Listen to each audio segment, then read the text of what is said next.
즐거운 라디오. 오늘은 반도체, IT 업계에서 최근 화두가 되고 있는 두 가지 주제에 대해서 말씀을 드려보겠습니다.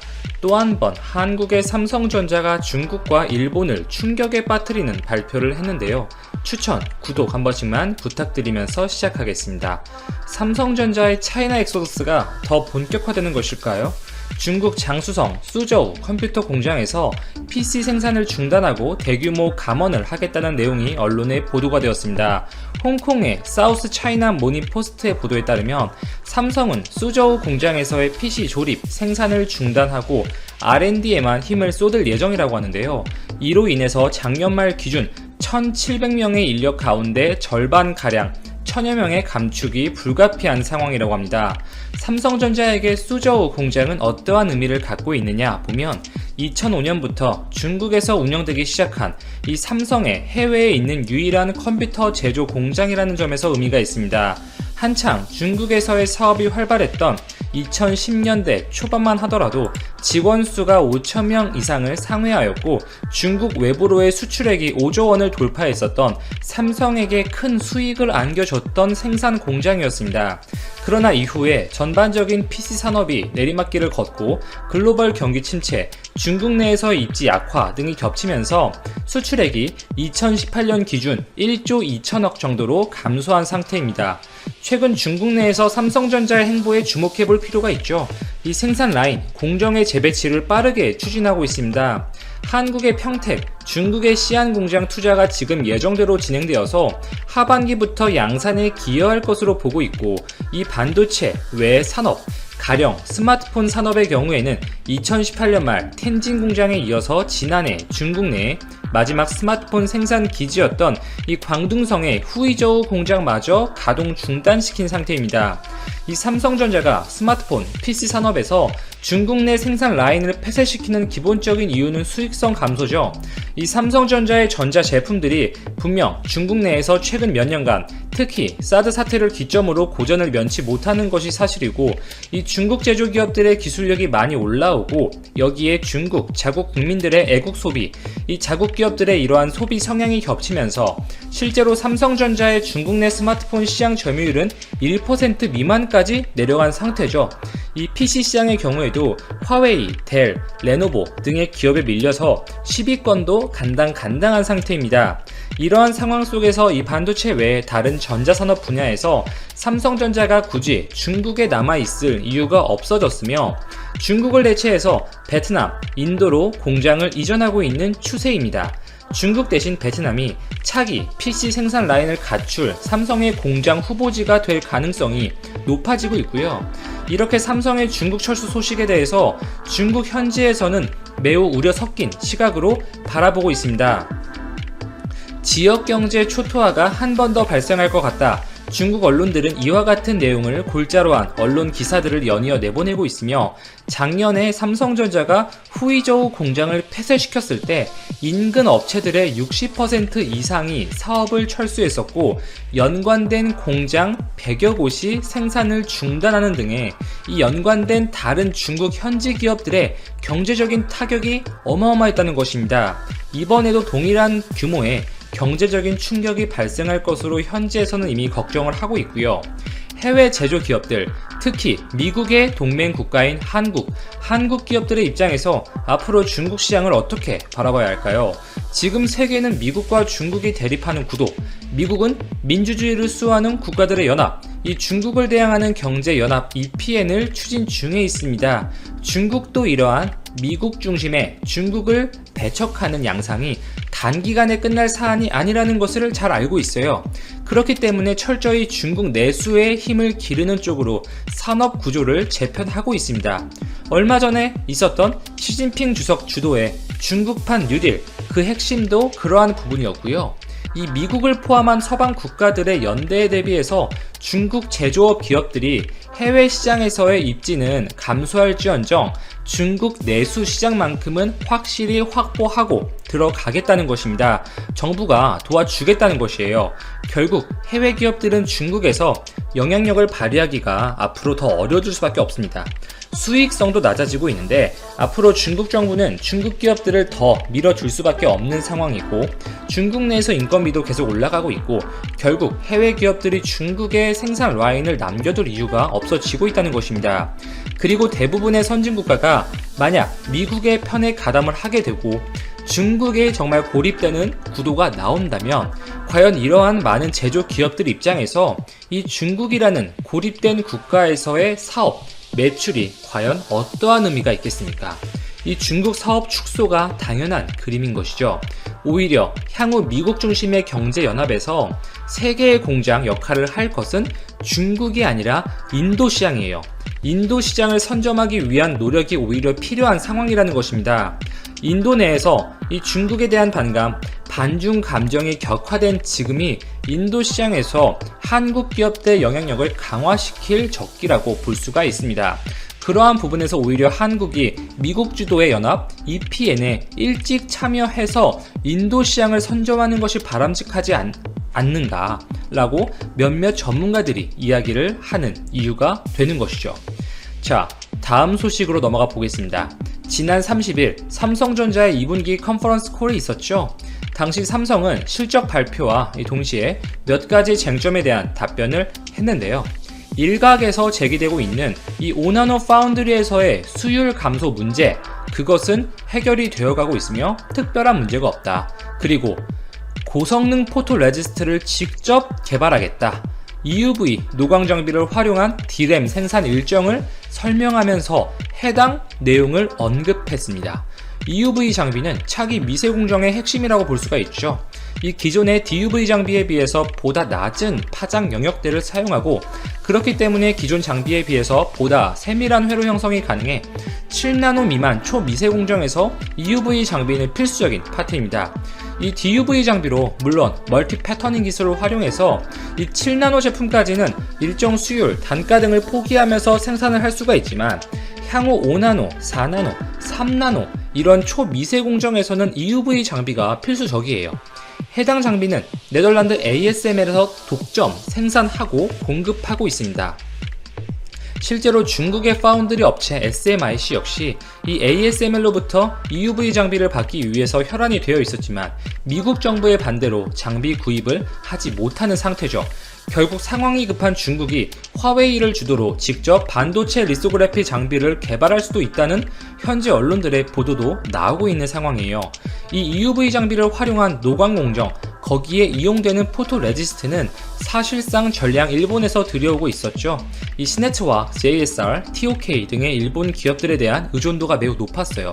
일본이 수출 규제를 단행한 이후에 이 JSR이 네덜란드에 보유하고 있는 합작 법인 네덜란드 공장에서 생산된 제품을 우회적으로 들여오는 것으로 알려져 있고, 미국의 듀폰이 국내에 포토 레지스트 공장을 짓겠다고 발표하면서 장기적으로는 제품 수급에 차질이 없을 것으로 보이는 상황이었습니다. 이러한 배경에서 직접 삼성이 공식 석상에서 EUV를 통한 D램 생산, 고성능 포토 레지스트 개발을 언급하자 많은 관심이 생긴 것은 당연할 수밖에 없었습니다. 물론 삼성 측이 추후에 답변한 내용에 따르면 독자적으로 개발하겠다는 것은 아니었고 협력사와 긴밀하게 협의하겠다는 의미로 설명을 했어요. 이 삼성전자는 미국의 인프리아에 투자를 하고 있죠. 미국의 스타트업 기업인 인프리아는 이 무기, 이놀거닉 포토 레지스트 개발을 하고 있는 업체예요. 일본 기업들이 사용하는 유기 포토 레지스트에 비해서 보다 그 성능이 뛰어날 것으로 많은 연구 결과들이 나오고 있습니다. 금속 물질을 사용하기 때문에 유기 화합물보다 빛을 받아들이는 흡수율이 4배 이상 높고, 이 에칭 과정에서의 선택성이 높다는 특징이 있습니다.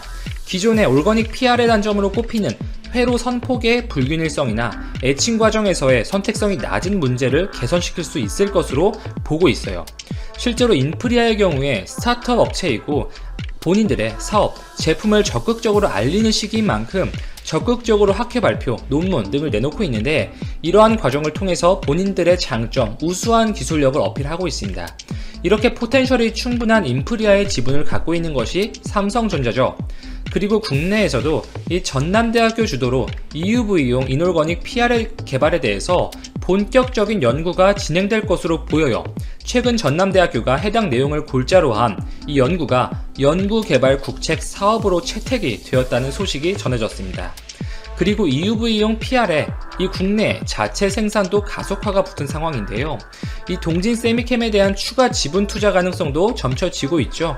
국내 최초로 이 불화 아르곤용 PR을 개발, 생산했던 기업이 동진 세미캠이고 추후 EUV용 PR도 생산하겠다고 밝힌 바 있어요. 이 반도체 협력사들과 적극적인 기술 개발을 체결하고 협력에 힘을 쏟는 삼성전자가 동진 세미캠에 대한 지분 투자를 통해서 EUV용 PR의 개발에 본격적으로 나설 가능성도 높다. 이렇게 예측이 되고 있습니다. 물론 삼성이 정확한 청사진, 로드맵을 밝힌 것은 아니지만 공식 석상에서 직접 고성능 PR의 개발에 착수하겠다는 것은 어쨌든 의미를 부여할 수가 있는 부분일 것이고 향후 일본에 대한 의존도를 줄여나가겠다는 삼성전자의 근본적인 방침에는 큰 변화가 없는 것으로 보입니다. 이상 즐거운 라디오 여기까지 정리하고 마치겠습니다. 오늘도 제 방송을 들어주셔서 진심으로 감사드립니다. 베트남이 넷플릭스에 단단히 불났다. 넷플릭스를 통해 방영된 미국의 인기 드라마 시리즈 마담 세크리터리에서 베트남 중부 호이안이 중국의 랜드마크로 묘사되면서다. 남중국해 문제로 반중국 정서가 심해진 상황에서 일부 베트남 네티즌들은 이에 대해 분개하고 있다. 28일 베트남 유력 매체 VN 익스프레스에 따르면 베트남 중부의 호이안은 마담 세크리터리 시즌 1에서 4회 동안 배경이 됐다. 이 드라마에서 베트남 호이안은 베트남이 아닌 중국 충칭시의 불링직으로 자막 표시됐다.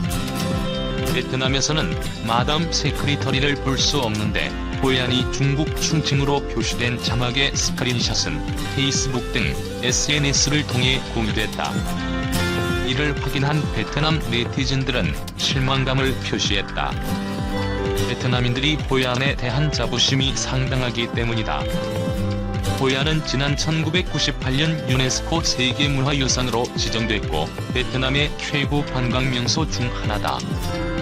호이안은 우리나라에도 잘 알려져 있으며 한국인 관광객들도 이곳에 많이 방문하고 있다. 대다수의 베트남 네티즌들은 베트남의 유명한 관광지가 중국의 랜드마크로 묘사된 것에 실망했다고 VN 익스프레스는 전했다. 향후 관광객들이 호이안을 충칭 불링으로 착각하고 베트남 대신 중국을 방문하게 될 것이라는 이유에서다. 반면 베트남의 또 다른 네티즌들은 드라마 전개상 배경이 되는 장소를 다르게 표시할 수도 있는 의견도 냈다. 넷플릭스 베트남 지사는 넷플릭스는 드라마를 방영하는 권리를 산 것이다면서 넷플릭스는 드라마를 제작하지 않았다고 VN 익스프레스에 설명했다. 이어 넷플릭스는 호이안을 중국 충칭으로 묘사한 해당 장면은 의도하지 않은 것이라고 덧붙였다. 한편 미국 방송사 CBS가 제작한 마담 세크리터리는 미국 워싱턴에서 활동하는 파워풀한 여성 장관을 주제로 하는 드라마다. 헤아 레오니가 미 중앙정보국 분석가 출신이자 정치학 교수였던 엘리자베스 메코드가 국무장관으로 이후 미국 대통령이 된 역을 맡았다. 지난 2014년 9월 시즌 1이 방영됐고 지난해 12월 시즌 6이 끝났다. 코로나19로 인해 한국과 베트남의 사이가 조금 벌어졌다는 인식이 커진 것은 사실이다. 베트남 정부의 국경 봉쇄동에서 한국인에 대한 차별적 조치가 눈에 띄기도 했다. 이와 관련 양국 네티즌들이 설전을 벌인 적도 있었다. 하지만 한국 기업들은 필요에 의해 베트남 진출을 계속 추진하고 있는 모습이다. LG 디스플레이는 코로나19가 현재 진행 중임에도 불구하고 포스트 코로나19를 대비하기 위한 포석으로 베트남 법인에서 31일까지 현지 생산직 2,000명을 채용할 것으로 28일 알려졌다. 이는 LG 디스플레이가 2017년 베트남 북부 하이퐁시 경제특구에서 본격적인 양산체제에 들어갔을 때를 제외하고는 최대 규모 신규 인력 채용으로 공장 증설에 따른 것이다. 신규 인력은 한 달간의 교육 과정을 거쳐 7월부터 생산 현장에 투입할 계획이다.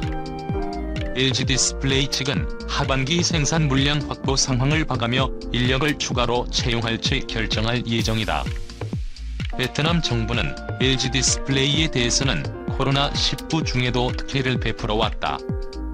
지난 3에서 4월 신종 코로나 바이러스 감염증 사태에 따른 베트남 정부의 외국인 입국 제한 상황에서도 LG전자, LG 디스플레이, LG이노텍과 협력사 직원 500명가량이 두 차례에 걸쳐 예외 입국해 2주간의 격리 과정을 거친 뒤 사업장에 배치된 것이 그 사례다.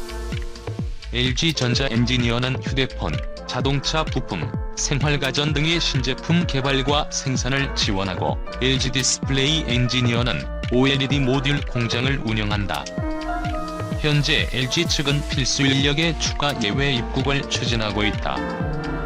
한편 삼성그룹 베트남 법인도 현지에서 1000명에 가까운 대졸 신입사원과 엔지니어를 공개 채용하기로 하고 6월 7일까지 원서를 접수한다. 삼성 디스플레이와 삼성 SDI 등 계열사 필수 인력 1천여 명의 베트남 예외 입국은 29일 마무리된다. 베트남 상황을 잘 아는 교민들은 실제 베트남인들은 한국과의 교류가 끊기면서 심각한 경제적 타격을 입은 것이 사실이라면서 이번 채용을 베트남인들이 누구보다 반기고 있다고 말했다.